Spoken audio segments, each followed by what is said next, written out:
Palmas to Cape Verde, to the island of São Vicente in Cape Verde. We are about 1 day away from Cape Verde, 24 hours, dependent on the speed. This is at the current speed that we have. As you can see, we're in on a single Genoa at the moment. The wind speed is at this moment about, you probably cannot see this place at the moment, is a bit in the sun. Here we go.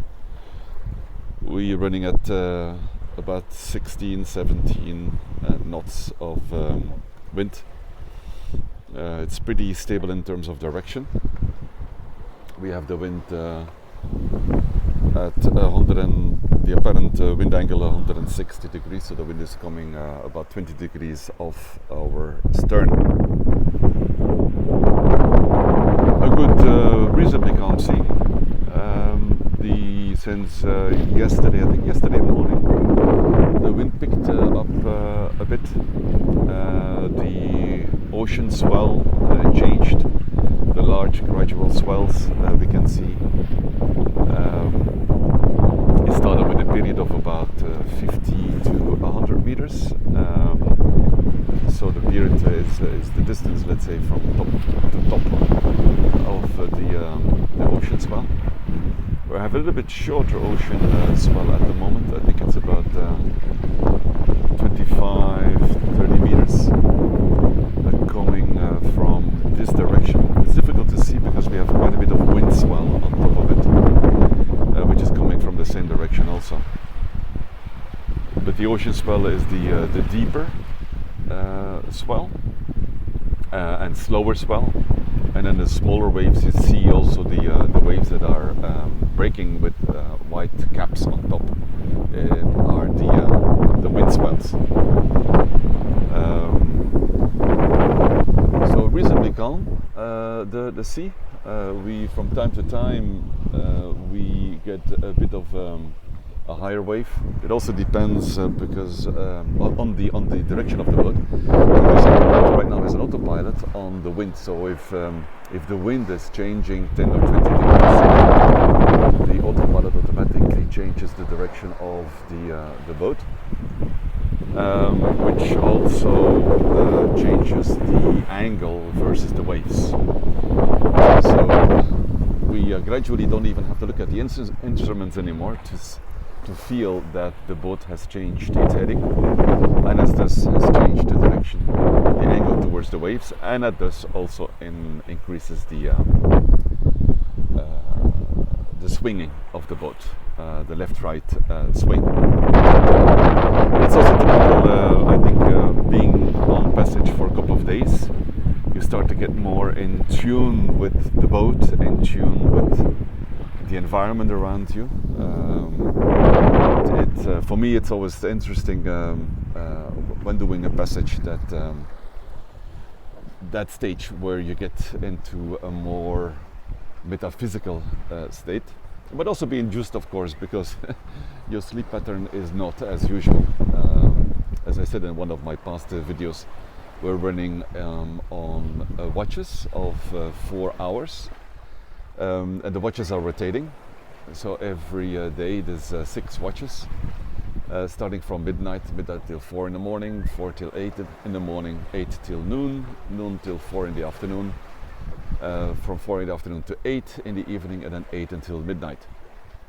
I'm currently on the watch from noon until 4 o'clock, so I'm just over halfway of my watch. Actually, I have about an hour to go. This also means that you adopt your sleeping schedule in between your watches. Per day, each of us we have 4 crew on board. Per each day, there is one person who does not take the helm and has the mother watch, which is the watch that does the cooking and the cleaning and more the housekeeping of the boat, making coffee, the mother watch. Then the other 3 crew are on helm's watch. So this means with 3 crew in 24 hours we have 8 hours of watch, split up in 2 parts of 4 hours, with 2 watches in between, with 8 hours in between. So no matter what the time of the day is, no matter what the time of the night is for your watch, as in the way that we set it up, it rotates. So every day you have a different watch. You don't always have, let's say, a 24-hour watch. And every day the I don't know what the 4 o'clock in the afternoon to 8 o'clock watch, but the way that we set it up, it rotates. So everybody can enjoy sunset, everybody can enjoy sunrise, or enjoy the midnight watches. It also reduces a bit of the stress, because there is a bit of a difference in doing the night watches than the day watches, depending on the weather, of course. You know, if there's very calm weather, or if there is no wind when you go on an engine, the night watches might become very boring, because it's difficult to see anything except on the radar or on the plotter. But then again, if the seas are unsettled, then there is a lot of wind or changing wind or heavy swell, the night watches can become quite intense. And that's what happened last night. Last night I came on the watch at midnight. I took over. I was on deck about half an hour before. To be consumed during my watch, and during the half an hour before my watch, it was very steady swell, slow, steady wind. But then, almost as soon as I took over the watch at midnight, it looks like by the snap of a finger it changed, and the wind really picked up. The wind angles changed quite a lot. We had 40 degrees change in wind, and immediately the sea state became more agitated, which induced the rolling. Up to a point I had to tether myself, so connect my lifeline to my harness and to the boat, just in case somewhere a sudden big swell would come up, that I would slip off my feet, and if I would, that I would slide off the boat. Although, of course, the boat, as you can see, has rails all around, but still, if there would be a violent rogue wave, you never know. Although this is a very steady and sturdy and heavy boat, and the sails are always set to reduce the roll as much as possible. You never know. Apart from the change in the wind angle and the sea state as I came on watch, it was also strange because we had full moon yesterday, and when the moon came up from the clouds, it was like somebody put a big flashlight torch on the boat. It was like somebody switched on a light. From one moment to the other, the boat, the deck, the cockpit is reasonably dark, and then the moon came from underneath the clouds, and it was somebody put a light on the boat with the flip of a switch. A bit spooky at times. It was also spooky because the angle of the moon versus the sea also meant that on the horizon you could see the reflections of the moon in the waves, which is pretty spooky, because as you can understand, during the night watch keeps a good eye on the surrounding to see if there's any obstacles. The big obstacles, of course, we see on radar, we see on the IS, on the plotter, the automatic identification system, but some low targets,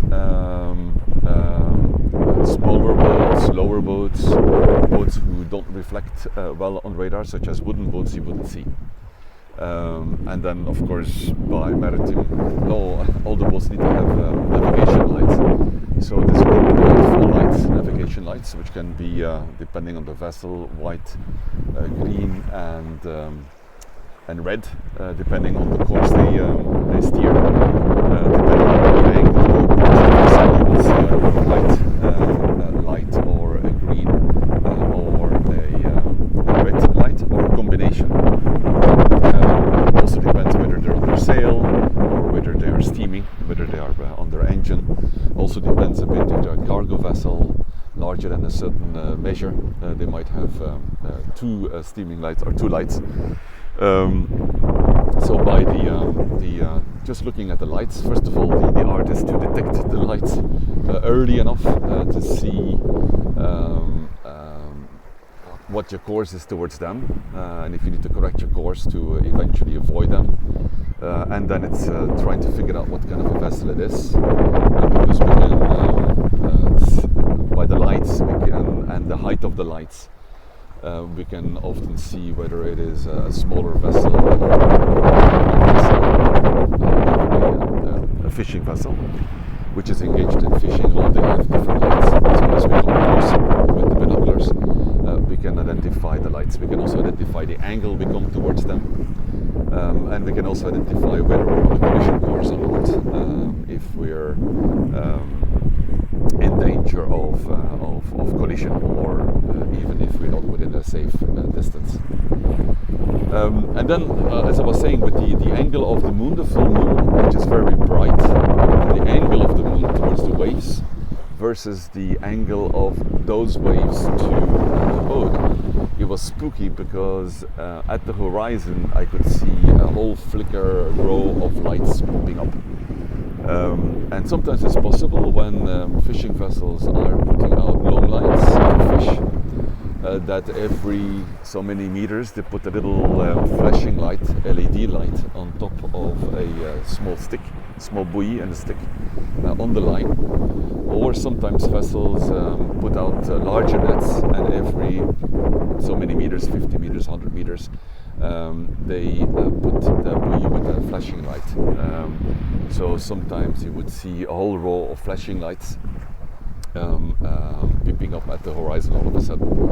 And these are very low on the water, so typically you don't see them very far. I think it was 4 nights ago, we saw a fishing net light popping up, and by the time we were next to the fishing net, it was only 10 minutes. So from the first shimmer of that light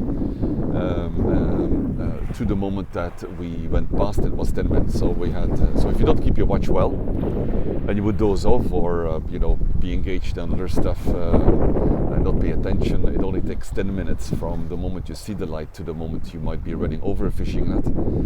And depending on the type of fishing net, you might hook the boat's keel or the rudder onto the net, or the cables connecting the net, and either get entangled or even possibly damage the rudder of the boat. And if you damage the rudder of the boat, you're in trouble. If it would snap off or bend the shaft which is connecting the rudder, that basically steers the boat, you're in trouble. So during night it's also depending on the amount of traffic there is. There's a lot of cargo traffic, or there's a lot of fishing activities. And that, of course, is also further complicated if the visibility is not good, or if you have the disturbing ghost lights, like last night, where the moon reflection pops up, and you go like, was that a light? Was that a white light? Did I just see a white light there? And then you steer in that direction for 5 minutes, trying to see if the light pops up again at the same distance. You double check on the radar if there's any blip on the radar that you might not have seen. So it becomes quite intense. I call it it's like a thriller in slow motion, where it takes sometimes 1 hour, 2 hours, 3 hours for a thriller to develop itself, which also happened a couple of nights ago when we had a big cargo vessel. I think it was a cargo vessel of almost 200 meters that was heading our way. So we had to figure out how to pass the vessel. Anyway, I explained that in one of our other videos. But all of that develops in, I think the first time that we saw the vessel popping up on the AIS system, I think it was like 2 hours before we would come close to it. So it was 2 hours time to figure out that we well, not 2 hours to figure out what we're going to do, but it was 2 hours before we passed it. So you have what, 15 minutes to figure out, okay, how we're going to approach it. Then you might call them, tell the cargo vessel, okay, this is what we intend to do. Because we're the smaller vessel, so we typically adopt our course. Then agree with them how we're going to cross each other, agree with them that they will stay on course, etc., etc., etc. And then 2 hours later, you actually pass each other, and that's the end of the thriller. Thrillers in slow motion, that's what sailing at night is.